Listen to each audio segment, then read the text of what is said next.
So, hello mga kapubri. So, dito tayo na naman sa may huwagang kusina. So, ang gagawin ni Pobring Iloy ay mag-try siya magluto ng maha blanca. Susubukan ko lang kung marunong ako kasi ito na nga kasi ang gulo. Hindi ko alam kung paano i-ano ang sukat-sukat. So, ito siya ay ang cornstarch ay 200 grams. So, bahala na to. Halo-halo na to. So, meron tayong ibap dahil wala tayong fresh milk. Meron tayong kondensada. Meron tayong cream corn, asukal, at saka kukumamagata. So, yun, umpisahan na natin. Abangan kung masarap ba itong luto na to. Sana good luck sa akin. First time kong lutuin ang maha blanca. So, tara, let's go! Bubuksan na natin siya.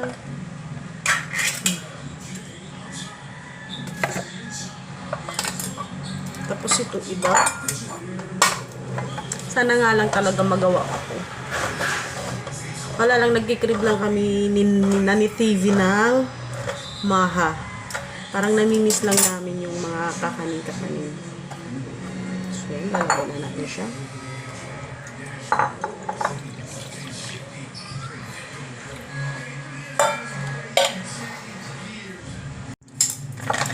Ang sabi naman sa YouTube, kung nanonood ako kung paano siya lulutuin, iinitin daw muna itong gata. So, let's go. Initin muna natin. So, ilulunod ko na ang gata.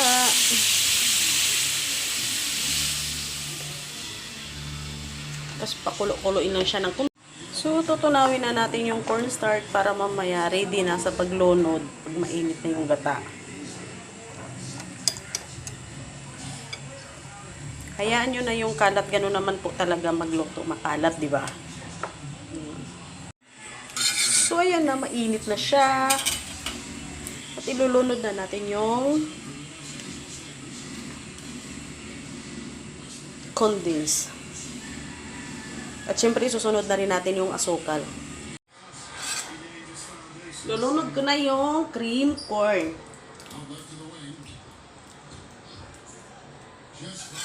Good luck. First time natin ito lutuin. Kumulo na siya at ilagay na natin yung ibap na may cornstarch.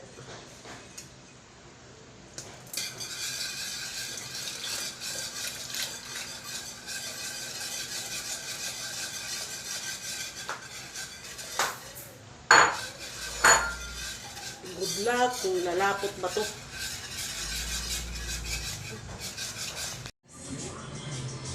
Tikman.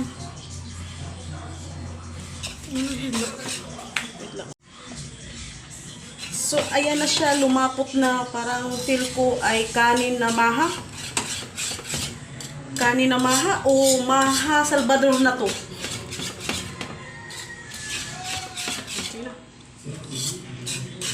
Dito?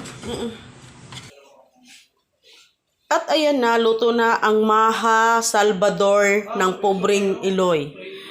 At ang result ay sobrang tamis. Grabe, nakakaputol ng tuhod at mga daliri.